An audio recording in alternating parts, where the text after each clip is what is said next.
दुष्ट आत्माएं हैं और संसार इसमें जुड़ा हुआ है ना। संसार पूरा किसके वश में पड़ा है? शैतान के वश में। इसको बोलते हैं जंगली जलपाई। Roman chapter 11 verse 24। थोड़ा सा मैं इसके बारे में बता दूं। कल एक बेटे ने सवाल भी पूछा था, कैसे पता चले मन फिराया गया है, वो भी बीच में थोड़ा करके मैं समझा देता हूँ। सही सेवकाई क्या है वो भी, और हम क्या होना है, वो तीनों चीजें इसमें एक साथ जाएंगी। 3 बातें हम सीखेंगे। सही सेवकाई क्या है, दूसरा कैसे पता चलेगा एक व्यक्ति का सच में उद्धार हुआ है, और थर्ड हम कैसे बदलेंगे। 11:24 पढ़ लीजिएगा। क्योंकि यदि तू उस जैतून से जो स्वभाव से जंगली है काटा गया और स्वभाव के विरुद्ध अच्छी जैतून में काटा गया, तो ये जो स्वाभाविक डालियां हैं अपने ही जैतून में साटे क्यों न जाएंगे। तो यहाँ पर एक्चुअली में वो कलीसिया, अन्य जाति और विश्वासियों के बारे में लिखा है, लेकिन मैं सिर्फ इतना ही पोर्शन लेना चाहता हूँ। अन्य जाति को वो बोलते हैं तू जंगली जलपाई से काटा गया और अच्छी जलपाई में साटा गया। साटा मतलब ग्राफ्टेड किया गया। कलम चढ़ाते ना एक पेड़ की दूसरे पेड़ के ऊपर, वो है। तो ये जंगली जलपाई है और इसका जड़ शैतान है, क्योंकि सब करता धरता शैतान है संसार का। दुष्ट आत्माएं उधर है और ये वर्ल्ड पूरा संसार इसमें है। यहाँ ये अच्छी जलपाई है, इसका जड़ प्रभु परमेश्वर है, यीशु मसीह तना है, ऊपर कलीसिया है। ठीक है, ये इसके बाद बाकी चीजें बाद में बताएंगे। तो मेरे प्रिय, ये हालत है। अब ये कौन है? पुराने लोगों को याद है? हाँ, क्या नाम रखा था? हमारे बीच में कोई रमेश तो नहीं है ना? चलो इसका नाम रख लेते हैं। नहीं है ना कोई रमेश, तो इसका नाम आप रख लेते हैं रमेश बाबू। ठीक है, ये कौन है? ये जो टहनी है, ये कौन है?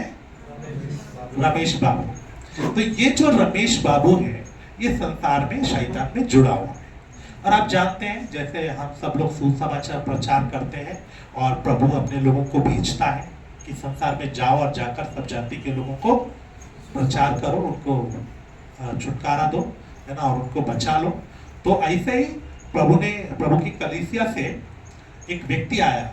ये व्यक्ति पास्टर आकर यहाँ प्रचार कर रहे हैं। इन लोगों को क्या कर रहा है? प्रचार कर रहा है। प्रचार करते समय ये रमेश बाबू को वचन समझ में आ गया, और जब वचन समझ में आ गया तो उसने बोला ठीक है, मुझे यीशु चाहिए। क्या बोला उसने? मुझे यीशु चाहिए। हाँ, मुझे इधर संसार नहीं चाहिए ना, मुझे इसके साथ नाश नहीं होना है, मुझे पाप नहीं चाहिए, मुझे यीशु चाहिए। तब ये व्यक्ति ने ठीक है यीशु चाहिए, तो थोड़ा दिन और वचन सिखाया, 2 महीना 3 महीना, और इसको बोला बपतिस्मा लेना पड़ेगा। यीशु चाहिए तो क्या करना पड़ेगा? बपतिस्मा लेना पड़ेगा। और इसको बोलकर इतना फोर्स किया। हर पास्टर करता है ना, बपतिस्मा लेने के लिए फोर्स करते हैं ना, तो इसको बपतिस्मा दे दिया। तो इसको झुका के बपतिस्मा दिया। छोड़ेंगे तो क्या होगा? वो तो अपनी जगह। फिर हमने एक झंडा भी लगा दिया। ना? आज के बाद ये रमेश बाबू नहीं है, ये रमेश मसीह है। नाम बदल गया, बपतिस्मा ले लिया करके मालूम हो गया, लेकिन फिर हम बोलते हैं इसने बपतिस्मा लिया, इसका जीवन नहीं बदला। बोलते हैं ना बहुत मसीहों के लिए, जीवन नहीं बदला। क्यों नहीं बदला? उसके लिए मैं अक्सर एक सवाल पूछता हूँ, वो जल्दी समझ में आएगा आपको, आपके दिल में बैठ जाएगा। आजकल मैंगो का सीजन चल रहा है। मैंने एक आम खाया, और वो आम लेकर मैंने क्या किया, उसका जो गुठली था, बीज था, वो जमीन में लगा दिया, और वहां पर एक पौधा उगा, फिर वो बड़ा पेड़ बना, उसमें बहुत डालियां लगी, पत्ते लगे, और उसमें फल आया और बहुत जामुन लग गए। ठीक है ना? हाँ बोल, ये भैया हाँ बोल रहे। मैंने आम लगाया तो उसमें क्या लग गए? बहुत जामुन। ठीक बात है ना? गलत बात है? ओके चलो ठीक है। हमने जामुन का पौधा जामुन का बीज लगाया, वो एक पेड़ बन गया, और उस पर अंगूर लग गए। रॉन्ग। ओके, चलिए हम अंगूर बोल देते हैं। अंगूर की तो बेल होती है, लता होती है, लता लगी और उस पर अनार लगे। पॉसिबल है? नहीं। मतलब जो बीज है वही पेड़ होगा, उसी के पत्ते होंगे, उसी का, सिंपल बात है। ऐसे ही मेरे प्यारो, शैतान जड़ है, तना शैतान है, ये कैसे अच्छे फल लाएगा? ला सकता है? इमेजिन कीजिए, ये एक अमरूद का पेड़ है, अमरूद, ठीक है ना? देख रहे हैं ना, अमरूद का पेड़ है, इस पे बहुत अमरूद लगे हैं। इमेजिन कीजिए, दिखाई दे रहा है? दिख रहा है अमरूद? अभी मैं इसको बोलता हूं मुझे आम चाहिए, क्या ये आम ला सकता है? मैं जरा जोर से बोलूंगा मुझे आम चाहिए, मिलेगा? चलो मैं लाउड स्पीकर लगाकर, चारों तरफ लाउड स्पीकर लगाकर 24 घंटे बोलता आम चाहिए, आम चाहिए, आम चाहिए, आम चाहिए, लाएगा? हम यही तो कर रहे हैं। हम लाएगा? नहीं लाएगा। हो सकता है बेचारा परेशान होकर आम अपने ऊपर थोड़ा येलो कलर लगाकर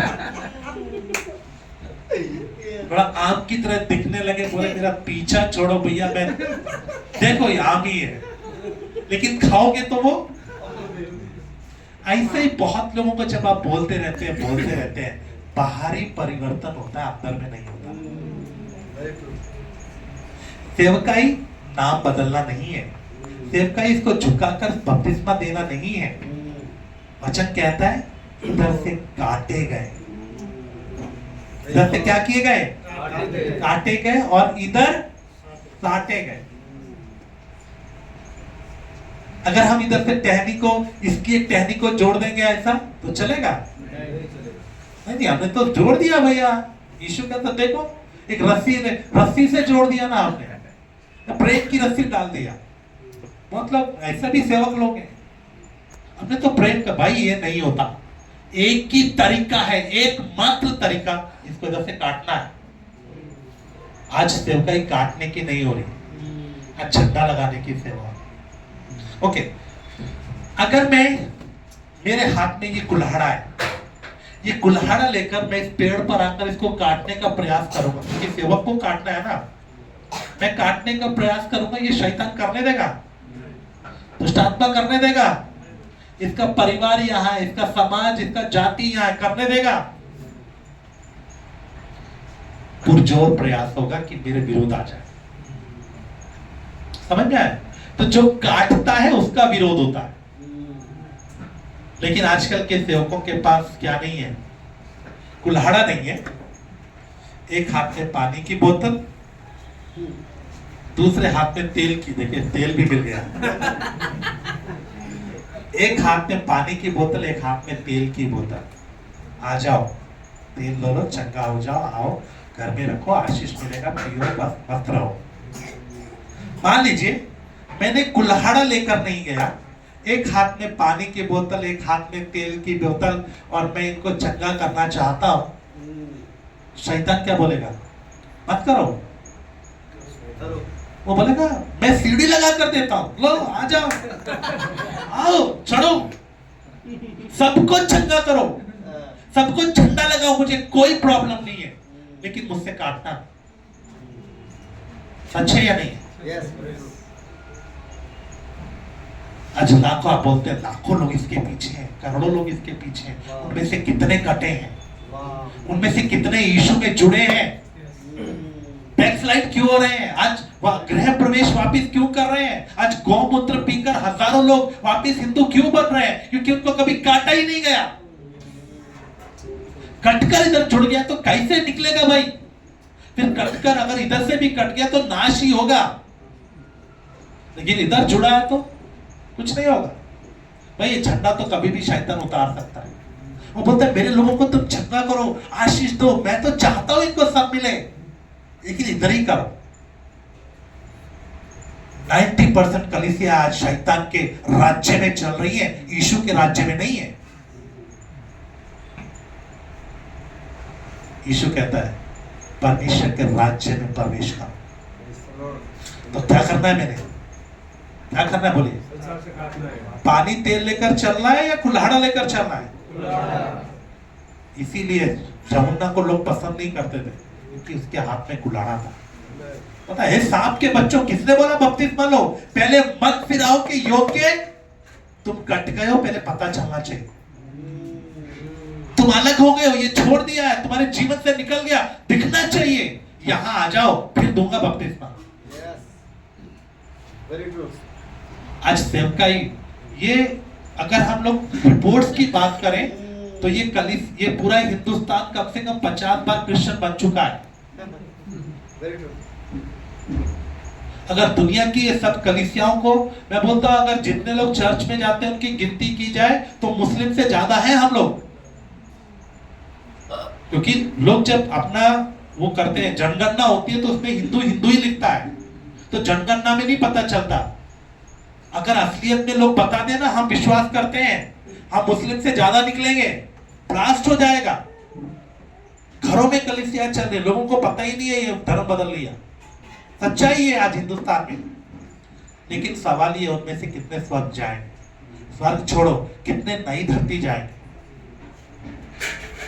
तो आज सेवकाई ठीक करने की जरूरत है। अगर मैं कुल्हाड़ा लेकर जाऊंगा तो शैतान रोकेगा। अच्छा, मैं जब इसको काटूंगा ये रमेश बाबू को दर्द होगा या नहीं? बोलूंगा भाई तू इधर सिगरेट पीता तो ये छोड़ना पड़ेगा, तकलीफ होगी। नरक से बचने के लिए यीशु चाहिए, लेकिन जब गलतियां छोड़ना है तो दर्द होता है।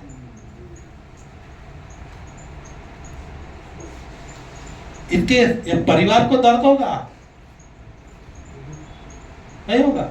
होगा। अभी ये बेटा आकर मुझे बोल रहा था, क्या नाम बताया आपने? कौशिक। कौशिक दास बोल रहा था मैं बंगाली हूँ, यहाँ रहता हूँ, मेरे घर वालों ने निकाल दिया। यीशु को 4 साल से विश्वास किया, घर के लोगों ने निकाल दिया, प्रॉपर्टी से बेदखल कर दिया, मम्मी पापा नहीं है। भैया जब यीशु के पीछे आएंगे तो कटना तो पड़ेगा। इसलिए जाति, समाज, भाई बहन, माँ बाप सब क्या करना है? इंग्लिश में लिखा हेट एंड फॉरसेक। ये नफरत करके छोड़ेगा तभी ना इधर जाएगा, इसको छोड़ना। अच्छा, इधर संसार भी है। मैं इधर अब हम विश्वासी लोग इधर जुड़ गए ना, बोलिए हम इसको कितना प्यार करना है? ये पुराने भाई क्यों बोलता है संसार से प्यार मत करो? क्योंकि ये पुराना है। अगर मैं यहां रहकर भी संसार से प्यार है तो जड़ें तो निकलेगी। अभी इसमें आते हैं तो यहां से क्या करना है? पहले आप देखो विश्वासी कटा है, अगर नहीं कटा बपतिस्मा मत दो, 10 साल लग जाए भैया, कटेगा तो दूंगा वरना नहीं चाहिए। चलना है तो ठीक से चलो वरना मत चलो। मैं अपना स्टैंडर्ड डाउन नहीं। पिछले दिनों में एक पास्टर मुझे, मेरा अपना ही, हमारे अपने मतलब इसी उद्देश्य में मिनिस्ट्री में मुझे बोला था, पास्टर जी स्टार्टिंग में से आप सख्त मत शुरू करा करो, स्टार्टिंग से थोड़ा धीरे धीरे करके फिर लेकर आया करो। मैंने कहा मुझे पता ही नहीं अगली बार मैं जाऊंगा या नहीं, मैं इस इंतजार में रहूं कि बाद में करेंगे। मेरे को टाइम नहीं है भैया, मुझे क्या पता अगली बार मीटिंग होगी या नहीं। आपको यकीन है अगली बार मीटिंग होगी? जो मिडिल ईस्ट में चल रहा है मुझे तो यकीन नहीं है, हो भी सकता है, लेकिन जो हालत इजराइल में चल रहा है ना उसके हिसाब से भविष्यवाणी पूरा होता जा रहा है। हम लोग बिल्कुल किनारे पर हैं, यीशु कभी भी आ सकता है। उस समय में मैं बैलेंस करके नहीं चल सकता पास्टर जी, सॉरी, क्योंकि अभी बैलेंस करने का समय नहीं है। अभी तो बस एक आदमी मर रहा है, लास्ट स्टेज पर है, और मैं सोचूं इसको बेहोश करने के बाद टांके लगाऊंगा तो नहीं करते। उस समय कैसे भी जान बचाते, दर्द थोड़ा हो रहा है और ज्यादा होने दो, ऐसे ही होता है। अगर ट्यूमर है वो उसका दर्द सह रहा है, थोड़ा इसका दर्द कम होगा तब कर, नहीं ज्यादा दर्द हो रहा तो जल्दी काट दो, थोड़ा दर्द ज्यादा होगा, लेकिन ट्यूमर निकल जाएगा तो बिल्कुल क्या हो जाएगा, ठीक हो जाएगा। एक घाव होता है उसमें पस आ जाती है तो उसमें बहुत दर्द होता है, तो लोग डॉक्टर के पास जाओगे वो दबा के पूरा निकाल देगा, वो बोले इनको दर्द होगा, नहीं नहीं रहने दो, ऐसे थोड़ा सा ऊपर ऊपर मल्लम लगाओ तो चलेगा। वो बोलता है अपने कंपाउंडर को, बोलता है घर के लोगों को तो हाथ पैर पकड़ लो इसके, और वो दबा दबा के पूरा क्या कर देता है, निकाल देता है। और उस समय उस व्यक्ति को बहुत दर्द होता है, लेकिन सब निकलने के बाद जब मल्लम लगता है ना तो उसको इतना रिलैक्स होता है। हुआ होगा ना आप लोगों के साथ? तो भैया मेरा तो काम क्या है, दबा के पूरा क्या करना है, पूरा चीरा लगा के निकालना है पूरा। अगली बार आप बोलो नहीं उस डॉक्टर के पास मत जाओ, कोई दिक्कत नहीं है, घाव तो ठीक हो जाएगा, कोई दिक्कत नहीं। तो इसको काटना है, काट कर फिर क्या करना है, और थोड़ा तैयार करना है, बैप्टिज्म के बारे में सिखाना है। बहुत लोगों ने बैप्टिज्म ले लिया, पता ही नहीं है बैप्टिज्म क्यों लिया।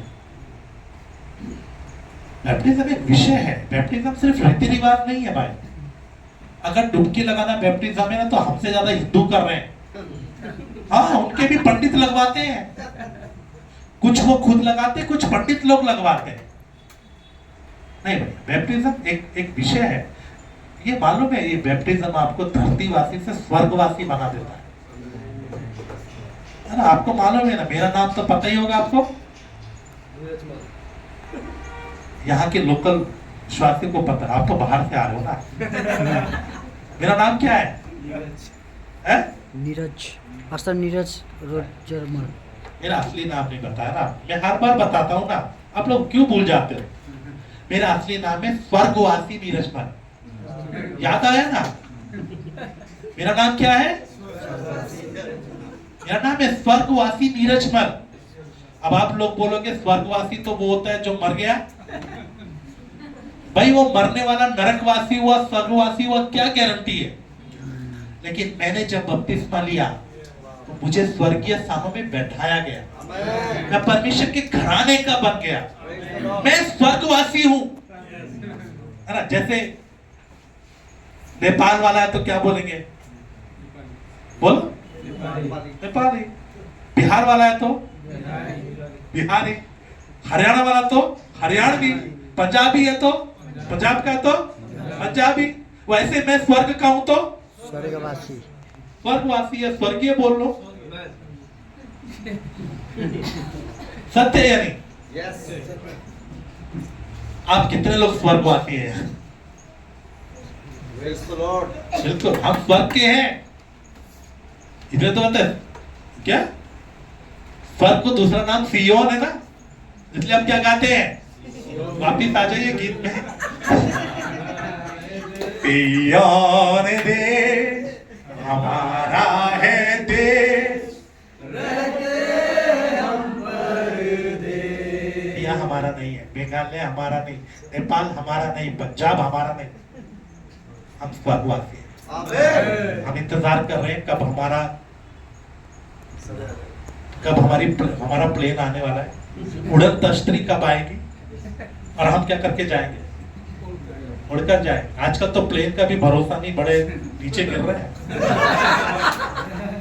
लेकिन हमको खुद को पंख मिलने वाले, हम उड़कर जाएंगे। और इसमें कभी कोई, है ना, वो प्लेन तो अगर लाइट की स्पीड से भी चले तो भी उनको करोड़ों साल लगेंगे, लेकिन हम तो पल भर में पहुंचने वाले हैं। हमारी स्पीड इतनी बढ़ने जा रही है। इसीलिए तो मैं बता रहा हूं भाई, क्योंकि मैं ये आपको देना चाहता हूं। इसे थोड़ी मूर्खता सह लो, मैं नहीं चाहता आपको प्लेन मिले। प्लेन में क्या पता कब गिर जाए, फ्यूल इतना महंगा है, इतना दिक्कत है, मैं नहीं चाहता आपको प्लेन मिले। प्रभु दे रहा है तो ठीक है, सेवा करो प्लेन में घूम घूम के, लेकिन मैं नहीं चाहता। क्या पता कब आप गिर जाए, कब नुकसान हो, है ना। बेकार खड़ा करने के लिए ऊपर एक वो बनवाना पड़ेगा हेलीकॉप्टर के लिए, हेलीपैड। मैं चाहता हूं आपको ऐसा विंग्स लग जाए, दुनिया का कोई रॉकेट उतना तेज नहीं। अभी तो ये लोग बोल रहे हैं हम मंगल पर जाएंगे, कभी नहीं जाएंगे भाई, जा ही नहीं सकते, फिलहाल तो नहीं जा सकते। लाइट की स्पीड से भी करेंगे तो भी बहुत मुश्किल है, उतना कहां बने। अभी हम लोग एक सैटेलाइट भेजा इंडिया वालों ने, 1.25 साल में पहुंचा। तो अगर हम ऐसे कोई रॉकेट में भेजें, 1.25 साल जाने का, 1.25 साल आने का, फिर वहां 5-6 महीना पिकनिक भी मनाना पड़ेगा ना। कितना साल चाहिए? 3 साल चाहिए। 3 साल के लिए फ्यूल हमारे पास नहीं है, रॉकेट हमारे पास नहीं है, और सबसे बड़ी बात 6 महीने अगर स्पेस में रहोगे तो आप पागल हो जाओगे, मर जाएंगे, हड्डियां पाउडर बनने लगती हैं, तो हम कभी नहीं जा सकते। लेकिन मैं आपको ऐसे पंख चाहता हूं आपको मिल जाए कि हम उड़कर ऐसा जाएं। कभी कभी मुझे लोग बोलते हैं मैं कश्मीर में था, कश्मीर कभी घूमा नहीं, मतलब घूम सकते हैं, उसमें कोई बुरी बात नहीं है, प्रभु ने इतना अच्छा सृष्टि बनाया, देखेंगे तो अच्छा है, प्रभु की स्तुति कर सकते हैं। लेकिन मुझे लगता है अभी क्या देखना, एक दिन में पूरी यूनिवर्स में घूमूंगा और एक एक सेकंड में जा सकता, तो थोड़ा सा अपना दृष्टिकोण बड़ा बनाइए। हम सेकंड सेकंड में जाएंगे, क्योंकि वो जो कैरेस्टल बॉडी हमें मिलने वाला है, जो स्पिरिट बॉडी मिलने वाला है, पास्टर जी ने सोचा अमेरिका तो अमेरिका पहुंच गए, नहीं सच में ऐसा ही है। अब देखिए ना, अभी बोल रहे हैं यूनिवर्स इतना बड़ा है, हम मंगल पर नहीं जा सकते, हमारा सबसे नजदीकी पड़ोसी एक जाने में 1.25 साल लगेगा, है ना, ऐसा बोल रहे हैं, इतना दूर है। लेकिन जिब्राइल सरदूत पुराने समय में आप देखिए, वो वहां से संदेश लेता था और तुरंत यहाँ, और वो बोल रहा है कि प्रभु से वेग से, पढ़ा ना दानियल में, तेजी से उड़कर आने की सामर्थ्य परमिशन मांगकर आ गया। ठीक है ना, कब आता था उधर से सब जवाब मिला, इधर आके बताता था, हम तो उनसे भी तेज होंगे, वो चाहिए ना, तो ये कटना पड़ेगा। अब बताइए, ये संसार यहां है, कटेंगे तो थोड़ा सा साथ ले जाते हैं, चलेगा, पूरा छोड़ना पड़ेगा। तो कट गए, तैयार हुआ, बपतिस्मा ले लिया, बपतिस्मे का विषय जाना, और फिर यहाँ ये जो है ना ब्रांच, ये यही रमेश बाबू हमने इधर जोड़ दी। ठीक है, अब सही से गए, इधर से काटना, तैयार करना, बपतिस्मा देना और इधर जोड़ देना, ये सही सेवा है। और उसके बाद उसको यहाँ बैठकर कि तुम और खाओ।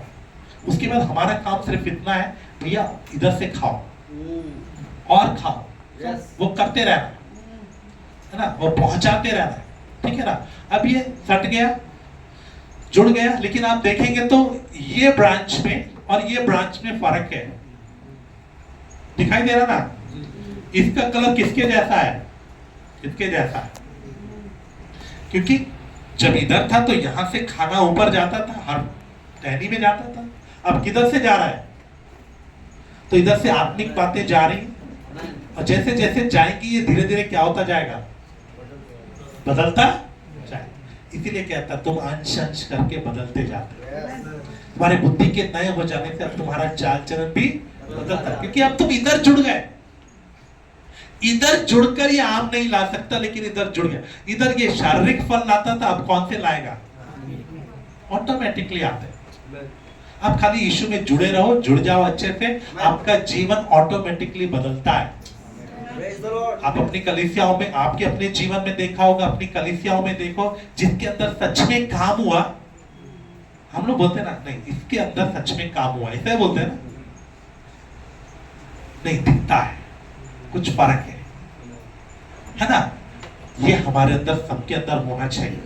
लेकिन यहाँ एक डर है, पिछली बार मैंने ये विषय पूरा खोलकर पढ़ाया था, थोड़ा सा याद दिला देता हूं। एक डर है, आपने बनियान ट्री देखा, बरगद का पेड़, क्या बोलते हैं आप लोग नेपाली में, वही कुछ जिनकी जड़ें निकलती रहती है, बनियान ट्री देखा है, थोड़ा दिमाग में है, हाँ जी, नहीं पीपल नहीं, बरगद होता है। पीपल का पेड़ में जड़ नहीं निकलता, पीपल के जैसा ही लगभग रहता है, उसमें से जड़ें निकलती हैं बहुत। ठीक है, तो वो मैं ब्रेक के बाद आपको दिखाता हूं। तो वो जो है ना, वो जड़ें निकलती रहती है। ऐसे ही हमारे अंदर से भी हमेशा क्या निकलती रहती है, जितना बदल गया उसमें से नहीं निकलेगी। लेकिन ये वाला स्वभाव अभी क्या नहीं हुआ, बदला नहीं, तो इसमें से क्या निकलती रहती है, पढ़िएगा, Hebrew chapter 12 verse 14, इब्रानियों 12 का 14 पर मिलाप रखो और उस पवित्रता की खोज में हो जिस कड़वी जड़ फूट कर कष्ट दे फूट कर कष्ट दे। बस, तो ये कड़वी जड़ आप में से फूटेगी। इब्रानियों का लेखक भी कहता है ध्यान से देखते रहो कि क्या ना हो तुम्हारे अंदर से कड़वी जड़ें फूटती ना रहे। तो मेरे प्रियो, ये कड़वी जड़ आपके अंदर से निकलती है। यहां आप देखेंगे तो बहुत छोटी छोटी जड़ है, यहां आप देखेंगे तो थोड़ा पतला है, ये नीचे तक चला गया, ये अभी आधा लटक रहा है, और यहां आप देखेंगे तो एक टहनी को प्रभु ने काट दिया। वो कहता ना तुम अगर फल नहीं लाओगे तो तुम भी क्या किए जाओगे, ऐसा काट भी डालता है, ये टहनी को काट डाला तो ये जड़ें निकलती हैं। अब ये जड़ें कौन कौन सी हैं? कल हम ऑलरेडी देख चुके हैं। पहली जड़ है शरीर की अभिलाषा, आता है ना मन, वो पुराना वाला जिसको हमने छोड़ने का फैसला किया है ना। कौन कौन सा है? Galatians chapter 5 verse 19 to 21। क्या क्या है? व्यभिचार आती है ना जड़, गंदे काम, लुचपन, मूर्ति पूजा, टोना, वैर, झगड़ा, ईर्ष्या, क्रोध, विरोध, फूट, विधर्म, डाह, मतवालापन, लीला क्रीड़ा और इनके जैसे और काम। ये हमारे अंदर है या बाहर से आती हैं? बोलिए, हमारे अंदर है ना बाहर है? क्या बोले? हमसे पाप कौन करवाता है? बोलिए, कौन कराता है? एक बार फिर सोच के बताइए, हमारा सबसे बड़ा दुश्मन कौन है? शरीर है, मन है, कौन है? शैतान है। भैया शैतान को क्यों बदनाम करते? नहीं, मैं बिल्कुल सच बोलता हूँ, उसके जैसा शरीफ व्यक्ति कोई नहीं है। आपको मानना पड़ेगा भाई, वो आपसे पाप नहीं करवाता, वो सिर्फ विचार देता है। पाप आप खुद करते हो, आप मना कर सकते हो ना। उसने बोला चलो थोड़ा चलते हैं आज, थोड़ा सा, वो बोलेगा नहीं मैं पानी पी रहा हूं। तो देखो कैसे जड़ निकलती है। वचन कहता है जो परमेश्वर से जन्मा है वो पाप नहीं करता, वो पाप नहीं कर सकता। लेकिन हम करते हैं क्योंकि अभी तक मसीह वाले से जन्मे नहीं ना, अंदर में तो आ गया, बाहर वाला तो नहीं आया। बाहर वाले में क्या घूम रहे हैं? इस पिटारे में सांप है, बिच्छू है, बहुत कीड़े मकोड़े नहीं है। तो पढ़ के देखो, पढ़िए मार्क चैप्टर 7 वर्स 22 23। वही मनुष्य को अशुद्ध करता है। हाँ, कहां से निकलता है? आप लोग क्या बोलते हो? जो शैतान हमारे अंदर डालता है ना, इसलिए हम अशुद्ध हो गए। लेकिन प्रभु का वचन क्या कहता है? जो हमारे अंदर से निकलता है वही हमें अशुद्ध करता है। और आगे, क्योंकि भीतर से बाहर से नहीं। अर्थात आज तक आप शैतान को दोष देते हो, दुष्टात्मा को दोष देते हो, लोगों को दोष देते हो, इसीलिए सिद्ध नहीं हो पा रहे हो। पहले तो उनको दोष देना बंद करो, वो शरीफ लोग हैं, शैतान भी शरीफ है। मैं आपको बता रहा हूं, आप उसको थोड़े दिनों में ब्रदर बोलोगे। मैं बोलता हूं भाई, अभी मैं बताने जा रहा हूं शैतान आपका कितना अच्छा काम करता है, और आप अभी मानोगे वो आपका फायदा कर रहा है। वो नहीं डाल रहा है सांप, सांप आपके अंदर है। भैया आप ध्यान सुनो, मैं बताता हूं कैसे ब्रदर है। आपके घर में आपके सोफे के नीचे सांप है, मान लो आपके सोफे के नीचे क्या है? सांप है। पड़ोसी आपके घर के सामने से निकल रहा था, उसकी नजर सांप के ऊपर पड़ गई, उसने आके डंडा लेके सांप को निकाल दिया। देखो आपके घर में सांप सांप सांप, आप डंडा लेके उसी का सर फोड़ दिया, बोला तूने सांप को हमारे घर में डाला। भाई बताओ उसने सांप डाला क्या? बोलो, आप क्या बोलोगे? उससे लड़ाई करोगे, उसको बोलोगे थैंक यू ब्रदर, आपने अच्छा हुआ क्या कर दिया, आपने बता दिया, नहीं तो किसी को, और आप निकल गया तो मिलके चलो मेरे साथ मारने में मदद करो, ऐसा बोलोगे ना। तो शैतान क्या करता है, आपके पिटारे में आके छेड़ता है, सांप वाप निकलते हैं तो वो अच्छा कर रहा है बुरा कर रहा है, अच्छा कर रहा है। आपको दिख गया हाँ अभी भी मेरे अंदर गुस्सा है, अभी भी मेरे अंदर झगड़ा है, अभी भी मेरे अंदर नशे का मन आता है, तो आप उसको पकड़ के मार सकते हो। तो थैंक यू बोलना चाहिए। इधर आइए, जल्दी जल्दी आ जाओ। क्या नाम है आपका? पप्पू, बबलू, हाँ मुझे सुना नहीं, सॉरी सॉरी। ये बबलू ब्रदर है, ये बिल्कुल तैयार होके घर से निकले, अपने आप को आईने में देखा, लेकिन फिर कहीं किचन में कुछ सामान उठा रहे थे तो इनके मुंह पर कुछ कालिक लग गई, सुनिए, और ये घर से बाहर निकले और मैं बाहर खड़ा हूं। मैंने इनको देखा कालिक लगी है और मैंने जाके बोला ब्रदर कालिक लगी है, पोंछ लो नहीं तो मैं पोंछ देता हूं। मैंने इनको पोंछने का कोशिश किया तो ये मुझसे लड़ने लगे, तुम मेरे मुंह पे कालिक बता रहे हो, लड़ेंगे या थैंक यू बोलेंगे? बोलेंगे अच्छा हुआ ब्रदर आपने धन्यवाद, बाहर जाते तो लोग हंसी उड़ाते, आपने बता दिया धन्यवाद।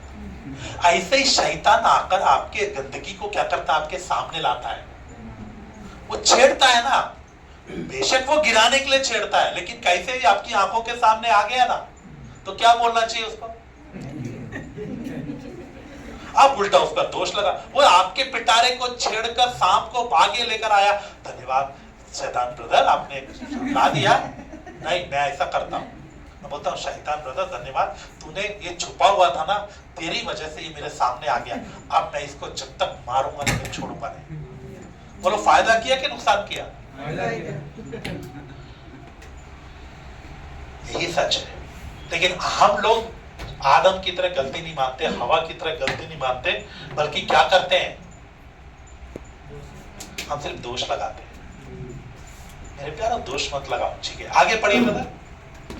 भीतर से अर्थात मनुष्य के मन से बुरे बुरे विचार, हाँ तो ये पिटारे से बुरे बुरे विचार, व्यभिचार, चोरी, हत्या, हाँ पर स्त्री गमन, लोभ, हाँ दुष्टता, हाँ छल, हाँ लुचपन, हाँ कुदृष्टि, निंदा, अभिमान और मूर्खता निकलती है। और मूर्खता निकलती है कहां से? अंदर भीतर ही से, ये पिटारे से। कहां से? इसको क्या बोलो? पिटारा, हाँ पिटारे से निकलती है। और आगे ये सब बुरी बातें, ये सब बुरी बातें भीतर ही से निकलती है, भीतर ही से निकलती है। भाई शैतान नहीं डालता, वो जगाता है। आप इनको सबको मार दो, पूरा खाली करो उसको, कुछ नहीं है ना, दिखा रहा हूं मैं आप लोगों को, ये खाली है, इसको क्या कर दो, पूरा आपका पिटारा खाली कर दो। शैतान कितना भी कोशिश करे कुछ निकलेगा? ये है जय।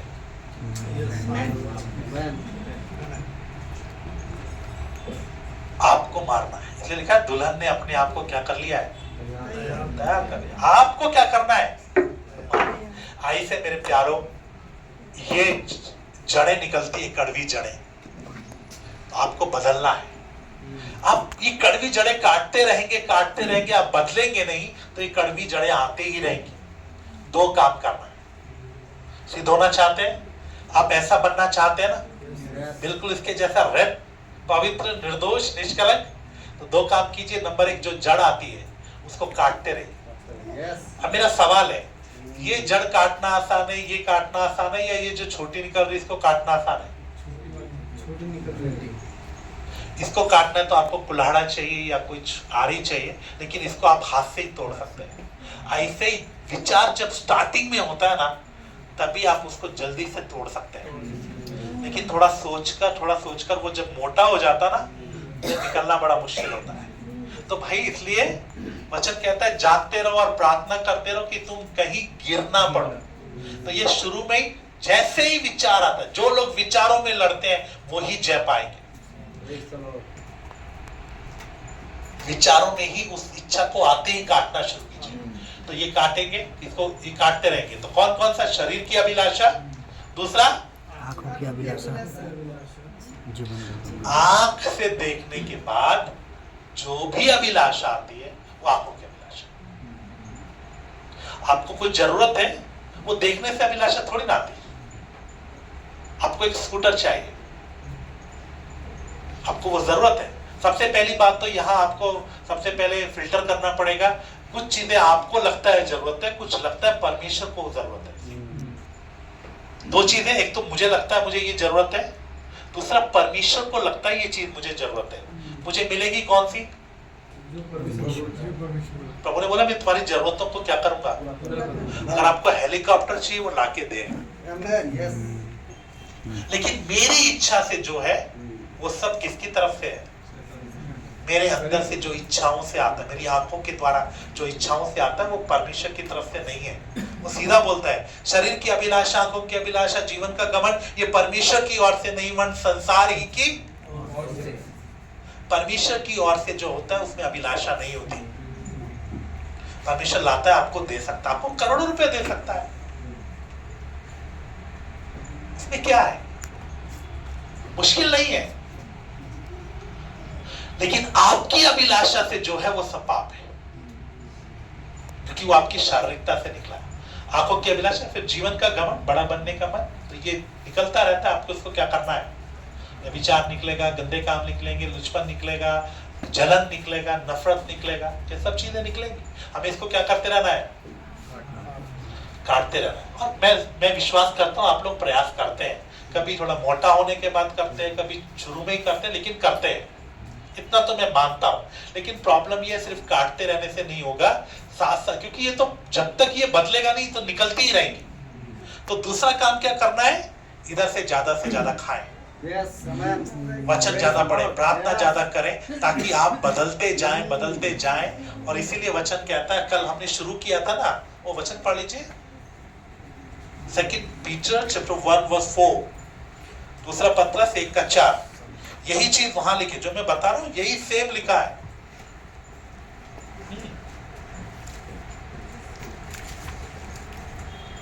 जिनके द्वारा उसने हमें बहुमूल्य और बहुत ही प्रतिज्ञाएं दी है, बड़ी प्रतिज्ञाएं दी है, ताकि इनके द्वारा तुम उस सड़ाहट से हाँ, ये है सड़ाहट। ये जो जड़ें निकलती है यही क्या है?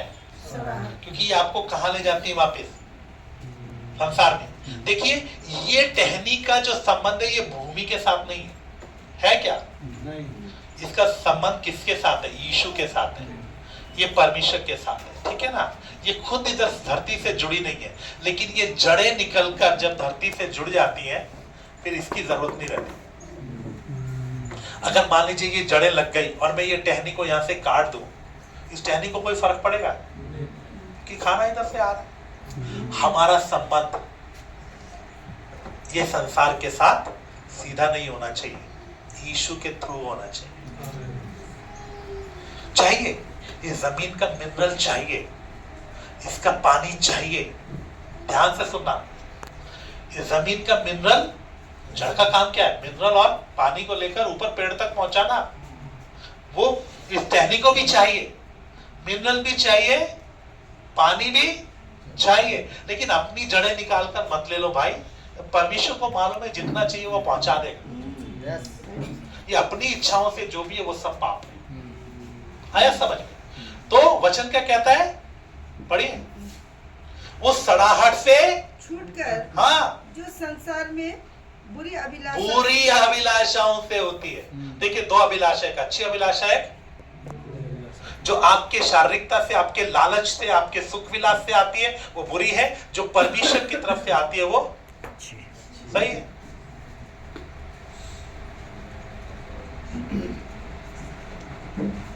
बुरी अभिलाषाओं से क्या करना है? मजा लेते हुए छूटना। पढ़ो, बुरी अभिलाषाओं से होती है। हाँ, तुम उस सड़ाहट से छूटकर किससे क्या करना है? क्या करना है? कैसे छूटना है? छूटना है, प्रभु मुझे छुड़ा दो, ऐसा बोलते रहना है या अपने खुद काटना है? कि दुल्हन ने अपने आप को तैयार कर लिया, तो मुझे काटना है, खुद काटना है, ये छूट कर। और आगे जो संसार में बुरी अभिलाषाओं से होती है, हाँ, ईश्वरीय स्वभाव के ईश्वरीय स्वभाव के संभागी संभागी हो जाओ। क्या हो जाओ? संभागी। मतलब ये जो स्वभाव है यही तुम्हारे अंदर आ जाए। अब ये सहभागी और संभागी पिछली बार भी बताया था, लेकिन आप भूल जाते हैं, एक बार याद दिला देता हूं, शायद इस बार याद रह जाए आपको। दो चीजें होती हैं, एक सहभागी होना, एक संभागी होना। इंग्लिश में देखते समय में पार्ट टेकर संभागी के लिए लिखा है। सहभागी क्या है? सहभागी में क्या होता है ब्रदर? मान लीजिए मैं खाना खा रहा हूं, ध्यान से सुनिएगा, मैं खाना खा रहा हूं और खाना खाते समय आप मेरे घर में आ गए, मैंने बोला आप भी खा लीजिए, और आपने एक स्पून लिया और उसमें से एक लेकर आपने क्या कर लिया? खा लिया। तो आप मेरे साथ क्या हो गए? सहभागी हो गए। लेकिन यहां सहभागी नहीं होना है, संभागी। संभागी मतलब बराबर के। आपने बोला हाँ हाँ ठीक है दे दो एक प्लेट, आपने भी उतना ही लिया और पूरा खाया, तो आप क्या हो गए? समझ में आया? तो सहभागी नहीं होना है। सहभागी तो सारे विश्वासी हैं, लेकिन उतना नहीं, हमें कितना होना है? संभागी। कितना होना है? बराबर के भागीदार। पढ़िएगा इफिसियंस चैप्टर 4:13, इफिसियंस 4:13। जब तक कि हम सब के सब विश्वास में और परमेश्वर के पुत्र की पहचान में एक ना हो जाए। हाँ, हमारी पहचान और यीशु की पहचान क्या होनी है? आमेन। बिल्कुल यीशु के जैसे दिखना है, है ना? तो यीशु के जैसे बाल थोड़ा लंबे लंबे कर ले, है ना? यीशु के जैसा एक बड़ा वो चोगा पहन ले, ऐसा दिखना है, या स्वभाव में यीशु के जैसा दिखना है? वही है, बस आपको पता है ना, मैं वही जानकारी लेना चाहता हूं। तो यीशु के जैसा सब, यीशु के, हाँ आगे, और एक सिद्ध मनुष्य ना बन जाए, हाँ, और मसीह के पूरे डील डॉल तक, यीशु के पूरे डील डॉल तक पढ़ना, उसके जैसा पवित्र, धर्मी, उसके जैसा सब कुछ। क्योंकि शादी उससे होने वाली ना, शादी जोड़ी बनाकर ही करने से अच्छा होता है। यीशु मसीह तो छोटी लड़की से तो शादी नहीं करे, उसके जैसे डील डॉल, उसके जैसे परिपक्व, उसके जैसा पवित्र, धार्मिकता। इसलिए लिखता है उस विश्वास के खोजियो जिसके बिना उसको कोई कदापि ना देखेगा। तो अभी यीशु के जैसा, यीशु इस दुनिया में जो जीवन जीकर गया है, ऐसा ही आपने जीना। बताइए हम कर रहे हैं? यीशु जैसा जीवन जीकर गया, क्या हम वैसा ही जी रहे हैं? जवाब मत दीजिए, लेकिन मन में तो सोच लीजिए, आप यीशु के जैसा कितना % जी रहे हो? कोशिश कर रहे हो। वही मैं कह रहा हूं, जवाब मत दो, मन में सोचो। कोशिश कर रहे हैं कितना %? वो भी मन में सोच लो। आप बताओ कितना और बाकी है। तो सिर्फ जड़ काटने से नहीं होगा मेरे प्रिय, जब तक इसका रंग ऐसा रहेगा, इसके जैसा रहेगा, तो यही फल दिखेंगे। लेकिन जब ये इसके जैसा बन जाएगा ना, इधर कोई जड़ नहीं है। ये है मसीह जिंदगी। Praise the Lord. क्या हम इसको बदलने के लिए कोशिश कर रहे हैं? अब बताइए, गीत गाने से होगा? प्रार्थना करने से होगा? हाँ, मदद मिलेगी, लेकिन जब तक जड़ काटते और इधर से खाते पीते, वचन सीखते हमारा स्वभाव को हम नहीं बदलेंगे, नहीं होगा। तो प्रभु चाहता है हम बदले, प्रभु चाहता है हम चेंज हो। क्या आज आप ये लक्ष्य बनाएंगे? हाँ, मुझे इस जड़ को काटना है। एक भी जड़ को मैं आने, एक कड़वी जड़ आपको बर्बाद कर सकती है। सिर्फ एक जड़ आपके पूरे आत्मिक जीवन को बर्बाद कर सकती है। हाँ या नहीं? एक छोटी सी गलती, हमने हमेशा अच्छा जीवन जिया, एक गलती किया तो वो जो पिछला सब किया ना, वो सब क्या हो जाता है? सब क्या हो जाता है? खत्म हो जाता है। मेरे प्यारों, प्रभु जिस दुल्हन को लेने के लिए आ रहा है, वो बेदाग बेऐब बेजुर्री है। आज कितने लोग चाहते हैं, हाँ प्रभु मुझे बिल्कुल अपने समान बना लो, प्रभु मुझे आपके जैसा बनना है। मेरे प्यारों, हम स्वर्ग में जाके यीशु के जैसा नहीं बनेंगे, जो यीशु के जैसा बन जाएंगे उनको यीशु ले जाएगा। वहां जाकर हम पवित्र नहीं होंगे, जो पवित्र होंगे उनको वो ले जाएगा। जब आपने उद्धार पाया ना, तब आपकी पवित्रता की जरूरत नहीं थी, तब यीशु ने हमें पवित्रता दी। लेकिन स्वर्ग में जाना है तो उसकी दी हुई पवित्रता नहीं, मैंने बनना है, मैंने धर्मी बनना है, मैंने योग्यता में आना है, मैंने सिद्ध बनना है। और मेरे प्रियो, हर बार मैं आकर ये बातों को दोहराता हूँ, वो इसीलिए, और नया भी कुछ हम सीखते हैं, लेकिन मैं चाहता हूँ कि आप हमेशा याद रखें, अभी भी काम बाकी है। क्या कोई ऐसा बोलता है, हाँ मुझ में अभी भी काम बाकी है? तो आइए आंखों को बंद करें, प्रार्थना करें।